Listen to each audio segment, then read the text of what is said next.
ባጭሩ ዮሐንስ 3 ላይ ኢየሱስ ፈጽሞ የጥምቀት ትምህርትም አላስተማረም፣ ስለ ውሃ ጥምቀትም አላስተማረም። እሱ የሚመጣው ሊያርግ ሲል በኋላ ላይ ነው የውሃ ጥምቀት እያወራ ያለው ዳግም ስለሚወልደው ውሃ ነው። ሰው ከዛ ውሃ ካልተወለደ በቀር ወደ እግዚአብሔር መንግስት አይገባም። መልሱ ግን እዛው ነበር። ኒቆዲሞስ ስለዚህኛው መወለድ ግራ ገባው። የውሃ ውስጥ ገብቶ መውጣት ቢሆን እዛው ሰሊሆም ስንት ሰው ሲጠመቅ፣ በብሉይ መጽሐፍትም በነ ኤልሳ ዘመን ሰው 7 ገብቶ ውሃ ውስጥ ሲወጣ ለምጻም ሲፈወስ፣ እዛው ኢየሱስ በነበረበትም ዘመን በየስፍራው የመተጣጠብ ስርዓት፣ የመረጫጨት ስርዓት ውሃ ውስጥ ብቅ ጥልቅ ሁሌም አለ። ኒቆዲሞስ ስለ ውሃ ጥምቀት ቢሆን ኖሮ ከማናችንም በላይ ቀድሞ የሚገባው እሱ ነበረ። ኒቆዲሞስ ግን ኢየሱስ እያወራ ያለው በውሃ ውስጥ ገብቶ ስለመውጣት አይደለም፣ ከውሃ ስለመወለድ ስለሆነ፣ ስለመጠመቅ ሳይሆን ስለመወለድ ስለሆነ ኒቆዲሞስ ከበደው ትምህርቱ።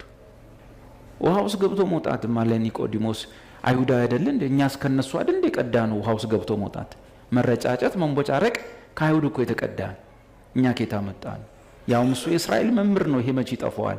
ኢየሱስ ግን ያለው በውሃ ስለመጠመቅ ሳይሆን ከውሃ ስለመወለድ። ለዚህ ኮንፊውዝድ ሆነ፣ ግራ ገባው። ኢየሱስም አለው ያ ኢየሱስ ያን የተናገረው ቃል በዚህ ዘመን ከውሃ መወለድን ኮንፊውዝድ ለሚሆኑ መምህራኖች የሚጠቀስ ጥቅስ ነው። አንተ የእስራኤል መምህር ሆነ ይሄን አታውቅም አለው። ይሄን አታውቅም? የእስራኤል መምህር ሆነ የገንዳ ውሃ ቢሆንማ ሰፈሩ ሁሉ ሰሊሆም ነው፣ ምንጣት አለው። ኢየሱስ ግን እያወራ ያለው ስለመወለድ ስለሆነ ምንም አልገባውም። አታውቅም ወይ አለውና ወደ ምንድን ነው የገባው? ዳግመኛ የሚወልደውን ውሃ ወይም ስለ ዳግመኛ የሚወልደው ውሃ ይዘት ባህሪ ምን እንደሆነ ተናገረ። ማለትም የወንጌል ቃል፣ የኢየሱስ የመስቀሉ ቃል፣ ዳግመኛ የሚወልደው ቃል፣ እርሱም እዛው ጋር ይቀጥልለታል።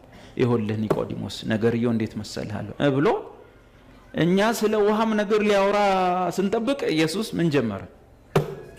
አቤት ሙሴ በምድረ በዳ እባብን እንደሰቀለ በእርሱ የሚያምን ሁሉ እንዲድን እንጂ እንዳይጠፋ የሰው ልጅ ይሰቀል ዘንድ ይገባዋል።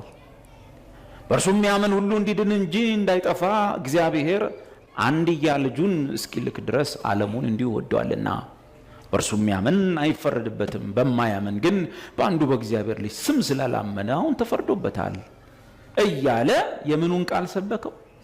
የመስቀሉን ቃል።